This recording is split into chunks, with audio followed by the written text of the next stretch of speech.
எல்லாருக்கும் வணக்கம். நான் இளவரசி பேசுறேன். இன்னைக்கு நான் உங்களோட ஷேர் பண்ண போறது குதிரவாலி மில்லட்ல ரொம்ப ரொம்ப சூப்பரான ஒரு வெஜிடபிள் பிரியாணி தான் இன்னைக்கு நான் செஞ்சு காட்ட போறேன். இதுல பாத்தீங்கன்னா பீன்ஸ், காலிஃப்ளவர், அப்புறம் உருளைக்கிழங்கெல்லாம் சேர்த்து ரொம்ப ரொம்ப சூப்பரா, அதுவும் இல்லாம ரொம்ப சத்தா, அதுவும் மில்லட்ல ரொம்ப சூப்பரா இன்னைக்கு நம்ம செய்ய போறோம். நான் இன்னைக்கு வீட்லயே அரைச்ச பொடிகள் தான் இதுக்கெல்லாம் சேர்த்து நான் சமைக்கிறேன். இந்த மசாலா பொடியெல்லாம் பாத்தீங்கன்னா எப்படி பண்றது அப்படிங்கிற வீடியோ ரெசிபிஸ்லாம் ஏற்கனவே நான் போஸ்ட் பண்ணியிருக்கேன். அதோட வீடியோலாம் நான் இந்த வீடியோலயே பாத்தீங்கன்னா எண்ட் ஸ்கிரீன்ல லாஸ்டா உங்களுக்கு நான் ஷேர் பண்றேன். நீங்க அத நீங்க செக் பண்ணி பாருங்க. ரொம்பவே சூப்பரா இருக்குங்க. நம்ம வீட்லயே நம்ம அந்த பொடியெல்லாம் அரைச்சு நம்ம செய்யும்போது ரொம்ப வாசனையா இருக்கும். ரொம்ப டேஸ்டாவும் இருக்கும். கண்டிப்பா அத நீங்க மிஸ் பண்ணாம அதையும் நீங்க பார்த்து செஞ்சு பாருங்க. இப்போ நான் பிரியாணியுமே பார்த்தீங்க அப்படின்னா மில்லட்ல நிறைய வகை வகையான மில்லட்ல எல்லாம் நான் உங்களுக்கு ஆல்ரெடி நிறைய ரெசிபிஸ்லாம் ஷேர் பண்ணியிருக்கேன். அதில் எப்படி லெமன் ரைஸ் பண்ணலாம், அதை எப்படி குக் பண்ணலாம், அப்புறம் பிரியாணி எப்படி பண்ணுறோம், அப்புறம் நார்மல் ரைஸ் பார்த்தீங்கன்னா நார்மலான ரைஸில் பாஸ்மதி ரைஸில் எப்படி பிரியாணி பண்ணலாம், 1 கப்பில் எப்படி நம்ம பிரியாணி பண்ணலாம், 1 கப் ரைஸ் எடுத்தால் அதில் எப்படி பிரியாணி பண்ணலாம் அப்படிங்கிறது நான் ஷேர் பண்ணியிருக்கேன். எல்லாத்தோட வீடியோ லிங்க் எல்லாமே உங்களுக்கு நான் கீழே டீட்டெயில்டாக நான் ஷேர் பண்ணுறேன். கண்டிப்பாக செக் பண்ணி பாருங்கள். இப்போ வாங்க நம்ம இந்த குதிரவாளியில் வெஜிடபிள் பிரியாணி எப்படி செய்கிறதுன்னு பார்க்கலாம். நிறைய பேர் கமெண்ட் பண்ணுறீங்க, இது மாதிரி அந்த ஏர் ஃப்ரையர் என்ன ரேட்டு, என்ன எவ்வளோ ரூபாய்க்கு வாங்கினீங்க அப்படின்னு சொல்லிட்டு. ஏர் ஃப்ரையரை பற்றி தான் நிறைய பேர் கேட்குறீங்க. ஏர் ஃப்ரையர் பார்த்தீங்கன்னா நான் லாஸ்ட் இயர் டிசம்பர் மந்தில் தான் வாங்கினேன்னு நினைக்கிறேன். ஏன்னா அப்போ தான் அமேசானில் பார்த்தீங்கன்னா உங்களுக்கு பிளாக் ஃப்ரைடே அது இதுன்னு ஜான்வரிக்கு வரப்போகுதுன்னா அதுக்கு ஆஃபர் போடுவாங்க. ஸோ இந்த மாதிரி ஆஃபர் டைமில் வாங்கும்போது நமக்குமே நமக்கு தேவையான ப்ராடக்டை நம்ம நோட் பண்ணி வச்சுக்கிட்டு அந்த டைமில் எது வாங்க முடியுமோ, எது ரொம்ப முக்கியமாக நம்ம வாங்கணும்னு நினைக்கிறோமோ அதை அப்போ வாங்கலாம். ஸோ அது மாதிரி தான் நான் ஏர் ஃப்ரையர் நான் அமேசானில் பார்த்தேன்.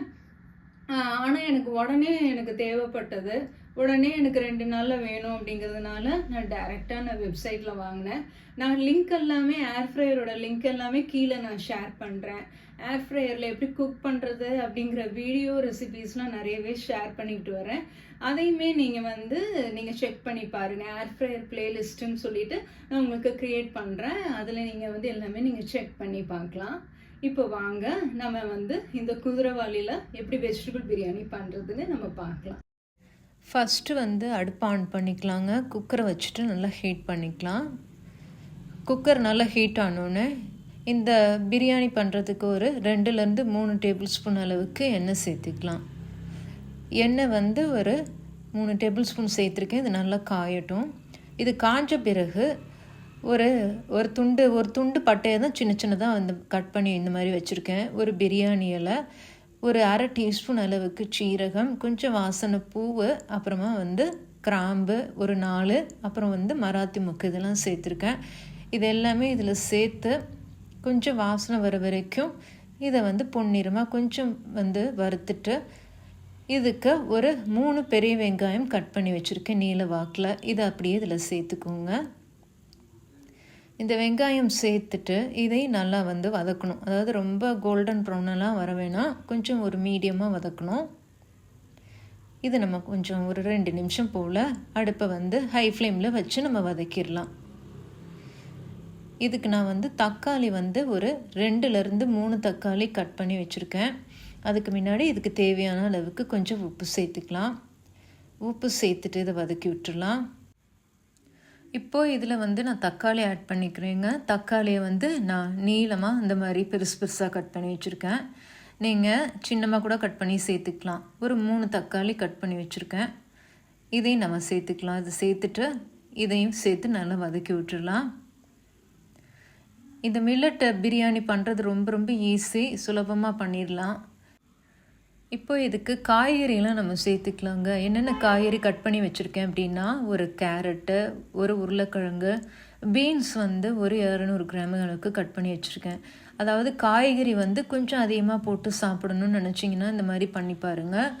இதில் நான் எல்லாமே நீல வாக்கில் கட் பண்ணி சேர்த்துருக்கேன். பீன்ஸ் மட்டும் பார்த்திங்கன்னா கொஞ்சம் கொஞ்சம் பெருசாக அந்த பொரியலுக்கெல்லாம் பண்ணுற மாதிரி கட் பண்ணி வச்சுருக்கேன். எல்லாமே நீங்கள் நீளமாக கூட கட் பண்ணி சேர்த்துக்கலாம். எல்லாமே நைஸாக கட் பண்ணலாம், இல்லைன்னா நீங்கள் வந்து ஸ்கொயர் ஷேப்பில் கட் பண்ணி கூட சேர்க்கலாம். ஸோ இதெல்லாம் சேர்த்துட்டு இதையும் இதோட நம்ம மிக்ஸ் பண்ணி விட்டுடலாங்க. காய்கறியோட அளவு வந்து பார்த்திங்கன்னா உங்களுக்கு அதிகமாக வேணாம் அப்படின்னா ஒரு கேரட்டு, ஒரு உருளைக்கிழங்கு, ஒரு 6லேருந்து 7-8 பீன்ஸு இது மாதிரி சேர்த்துக்கலாம். இப்போ நான் வந்து இந்த காலிஃப்ளவர் வந்து பார்த்திங்கன்னா நான் வேக வைக்கல, கெட்டிலில் வந்து தண்ணி நல்லா கொதிக்க வச்சுட்டு தண்ணியை வந்து காலிஃப்ளவர் மேலே சேர்த்துருக்கேன். கொஞ்சமாக மஞ்சத்தூள் சேர்த்துருக்கேன். இது வேகலை பாருங்கள். ஆனால் அதில் ஏன் அப்படின்னா அதில் பூச்சியெல்லாம் இருந்துச்சு அப்படின்னா வெளில வந்துடும், செத்துரும். அதனால தான். ஏன்னா நம்ம குக்கரில் நம்ம காய்கறி நம்ம வந்து சேர்ப்போம் கடைசியாக, அந்த காலிஃப்ளவர் மட்டும் கடைசியாக சேர்த்துக்கலான்னு வச்சுருக்கேன். இப்போ வந்து பார்த்திங்கன்னா இஞ்சி பூண்டு விழுது வந்து பார்த்திங்க அப்படின்னா ஒரு 3லேருந்து 4 ஸ்பூன் அளவு வரைக்கும் நம்ம சேர்த்துக்கலாம். ஏன்னா நம்ம காய்கறியோட அளவுகள் பார்த்திங்கன்னா அதிகமாக இருக்குது, அதனால் அதுக்கு ஒரு 2 டேபிள் ஸ்பூன் சேர்த்துருக்கேன். அப்புறமா வந்து சாதம் கொஞ்சம் அரிசியை பார்த்தேன், ஸோ அதெல்லாம் பார்த்து நம்ம சேர்த்துக்க வேண்டியதான். அது கொஞ்சம் தண்ணி விட்டு அரைச்சதுனால அது வந்து ரொம்பலாம் காரமாக இருக்காதுங்கனால இது அப்படியே சேர்த்துருக்கேன்.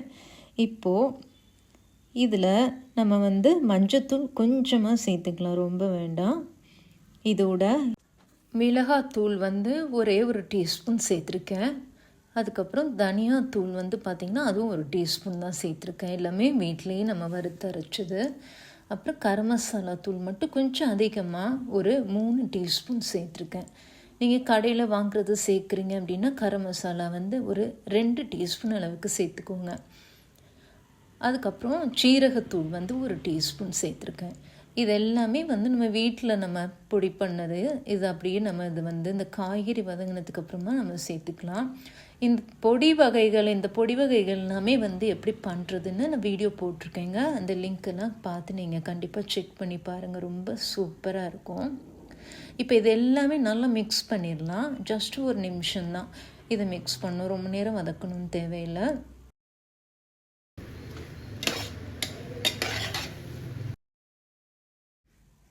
இப்போ இது நல்லா மிக்ஸ் பண்ணியாச்சு. இதுக்கப்புறம் நான் வந்து புதினா வந்து ஒரு கட்டும் கொத்தமல்லி ஒரு கட்டும் வந்து வச்சுருந்தேன். அது ரெண்டையுமே வந்து பார்த்திங்கன்னா வெறும் கொஞ்சமாக தண்ணி சேர்த்துட்டு இது நல்லா வந்து இந்த மாதிரி அரைச்சி வச்சுருக்கேன். இதில் நான் வந்து வெறும் கொத்தமல்லி புதினா தான் அரைச்சி தண்ணி ஊற்றி அரைச்சி வச்சுருக்கேன். ரெண்டுமே ஒரு கட்டு.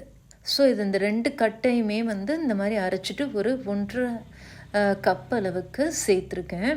இது சூப்பராக பயங்கரமாக ஃப்ளேவராக இருக்குங்க. இது நீங்கள் ஒரு தடவை நீங்கள் செஞ்சு பாருங்கள், செம்ம டேஸ்ட்டாக இருக்கும்.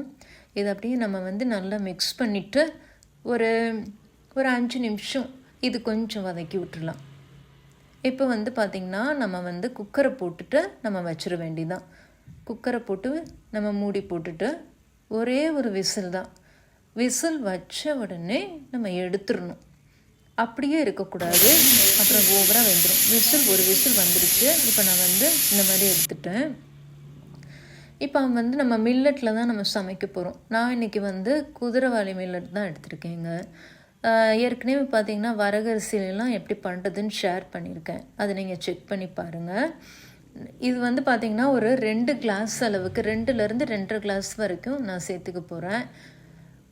இது நம்ம ஊற வைக்கவே வேண்டாம். ஏன் அப்படின்னா உங்களுக்கு வந்து அந்த மில்லட் வந்து பார்த்திங்கன்னா கொஞ்சம் வந்து நான் அந்த பிரியாணி மாதிரியே வந்து வேணும் அப்படின்னா, அந்த பொலன்னு நல்லா வேணும் அப்படின்னா அந்த மாதிரி அலசிட்டு நம்ம சேர்த்துக்கலாம். இப்போ பார்த்திங்கன்னா நான் அலசிட்டு வடிகட்டி வச்சுருக்கேன். ஸோ இதை வந்து இந்த மாதிரி ரெடியாக வச்சுக்கோங்க. இப்போ நம்ம வந்து விசிலெல்லாம் எடுத்தாச்சு.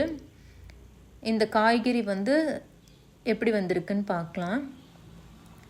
ஸோ வெறும் புதினா கொத்தமல்லியில் தான் நம்ம வேக வச்சுருக்கோம். பாருங்கள், நல்லா வெந்திருக்கு. ஸோ வந்து நம்ம அரிசியை நம்ம போடுறதுக்கும் இது சரியாக இருக்கும். ஸோ இப்போது நம்ம வந்து அரிசி போடுறதுக்கு முன்னாடி இதுக்கு வந்து தண்ணி நம்ம சேர்த்துக்கலாம். பார்த்திங்கன்னா பீன்ஸ் வந்து ஓகே மிதமாக வெந்திருக்கு. ஸோ இந்த மாதிரி இருக்கணும். இப்போது நம்ம தண்ணி வந்து சேர்க்குறதுக்கு முன்னாடி ஏற்கனவே வந்து 1.5 கிளாஸ் தண்ணி சேர்த்துருக்கோம். புதினா கொத்தமல்லி எல்லாம் ஒரு 1.5 கப் அளவுக்கு தண்ணி சேர்த்துருக்கோம். இப்போ நம்ம அரிசிக்கு 2.5 கப் அரிசிக்கு 2.5 கப்பு தண்ணி சேர்க்க போகிறோம், அவ்வளோதான். ஸோ இந்த தண்ணி வந்து நம்ம சேர்த்துட்டு இதில் நம்ம வந்து அரிசி அப்புறம் காலிஃப்ளவர் இதெல்லாம் சேர்க்கணும். தண்ணி வந்து கொதிக்கட்டும். தண்ணி கொதிச்சதுக்கப்புறமா நம்ம பார்க்கலாம். இப்போ கடைசியாக காலிஃப்ளவர் சேர்த்துக்கலாம். காலிஃப்ளவர் வந்து நம்ம வந்து கெட்டில் தண்ணியில் தான் ஊற வச்சோம். ஸோ இதை வந்து சேர்த்துட்டு இதையும் வந்து பச்சை மிளகாவையும் வந்து பார்த்திங்கன்னா ஒரு 4-5 சேர்க்குறேன் காரத்துக்கு.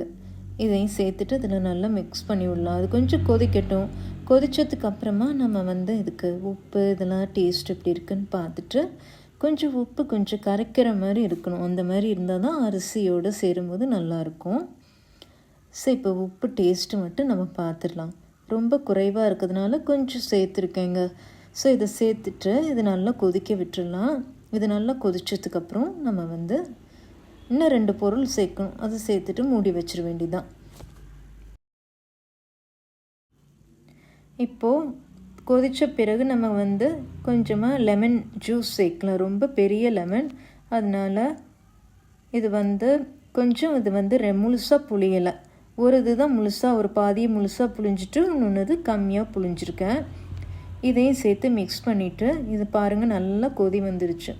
ஸோ இந்த ஸ்டேஜில் நம்ம வந்து அரிசி வந்து அலசி வடிகட்டி வச்சுருக்கிறத நம்ம அப்படியே இதில் சேர்த்துக்க வேண்டியதான். இப்போ அரிசியை நான் அப்படியே நான் சேர்த்துக்கிறேன். இந்த மில்லட்டை இதை சேர்த்துட்டு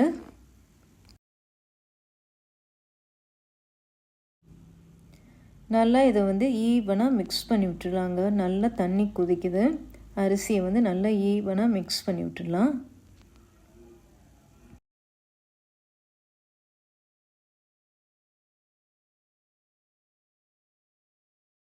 இந்த மாதிரி ஈவனாக எல்லாமே சூப்பராக மிக்ஸ் பண்ணியாச்சு பாருங்கள்.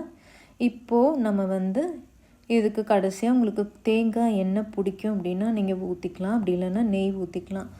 நான் வந்து கொஞ்சம் தேங்காய் எண்ணெய் சேர்க்குறேன். சேர்த்துட்டு இதை அப்படியே மிக்ஸ் பண்ணி வச்சாச்சு. இப்போ நம்ம வந்து குக்கரை வந்து மூடி போட்டு நம்ம வைக்க போகிறோம். ஆனால் இது நல்லா கொதி வந்துருச்சான்னு பாருங்கள். அடுப்பை மீடியமாக வச்சுக்கோங்க, ஹை ஃப்ளேம்லேயே வைக்காதீங்க, மீடியமாக இருக்கணும். குக்கர் நல்லா கொதிக்கணும். கொதி வந்ததுக்கப்புறமா நம்ம இதை வந்து பாருங்கள் கொதிக்குது. அரிசி போட்டதுக்கப்புறமும் கொதிக்கணும் நல்லா. அதுக்கப்புறமா குக்கர் இந்த மாதிரி மூடி வச்சுட்டு விசில் வச்சுட்டு ஒரு 10 நிமிஷம் அப்படியே இருக்கணும். இடையில நீங்கள் திறந்து கூட கிளறியும் விடலாம், ஒன்றும் தப்பு இல்லை. இப்போது 10 நிமிஷம் கழித்து நான் வந்து இறக்கி வச்சுட்டேன். உடனே ஓப்பன் பண்ணலை. கம்ப்ளீட்டாக இன்னும் ஒரு 10 நிமிஷம் வந்து இறக்கி வச்சுட்டு இப்போ தான் ஓப்பன் பண்ணுறேன். பாருங்கள் எவ்வளோ சூப்பராக இருக்குன்னு. சாதம்லாம் வந்து பார்த்திங்கன்னா நல்லா உதிரியாக இருக்குது. ஸோ இந்த மாதிரி இருக்கணும், செம டேஸ்ட்டாக இருக்கும். இந்த மாதிரி உதிரியாக வந்து நல்லா இந்த மாதிரி வேக வச்சு இப்படி எடுக்கணும். ரொம்ப வெந்துடாமல் இப்படியும் பண்ணலாம். இதில் நிறைய காய்கறிகள் இருக்குது. ஸோ இந்த மாதிரி ஒரு சண்டே அன்னைக்கு இந்த மாதிரி நீங்கள் வீட்டில் சூப்பராக வந்து குதிரைவாலி மில்லட்டில் அருமையாக வெஜிடபிள் பிரியாணி இந்த மாதிரி ஒரு தடவை ட்ரை பண்ணி பாருங்கள். செம சூப்பராக இருக்குங்க. வாசனையும் அவ்வளோ அட்டகாசமாக இருக்குது. கடைசியாக வந்து கொஞ்சமாக வந்து நீங்கள் நெய் கூட சேர்த்துக்கலாம், ரொம்ப நல்லாயிருக்கும். ஒரு 2 ஸ்பூன் அளவுக்கு நெய் சேர்த்தா போதும். நெய் சேர்த்துட்டு இதை வந்து நீங்கள் நல்லா மிக்ஸ் பண்ணி விட்டுருங்க. சூடாக இருக்கும்போதே சாப்பிடுங்க, அவ்வளோ சூப்பராக இருக்குங்க. இப்போது செம சூப்பராக நம்ம குதிரைவாலி மில்லட்டில் அருமையாக வெஜிடபிள் பிரியாணி பண்ணியாச்சு. கண்டிப்பாக நீங்கள் இந்த வாரம் செஞ்சு பாருங்கள், ரொம்ப சூப்பராக இருக்கும். நான் ஷேர் பண்ண இந்த ரெசிபி உங்களுக்கு பிடிச்சிருந்துச்சுன்னா மறக்காமல் சேனலுக்கும் மறக்காமல் சப்ஸ்கிரைப் பண்ணுங்கள். இந்த வீடியோக்கும் மறக்காமல் லைக் பண்ணுங்கள். உங்கள் கமெண்ட்ஸையும் ஷேர் பண்ணுங்கள் கீழே. நான் இன்னொன்று சூப்பரான ஒரு ரெசிபி வீடியோவோடு நான் உங்களை சந்திக்கிறேன். தேங்க்ஸ் ஃபார் வாட்சிங். நன்றி, வணக்கம்.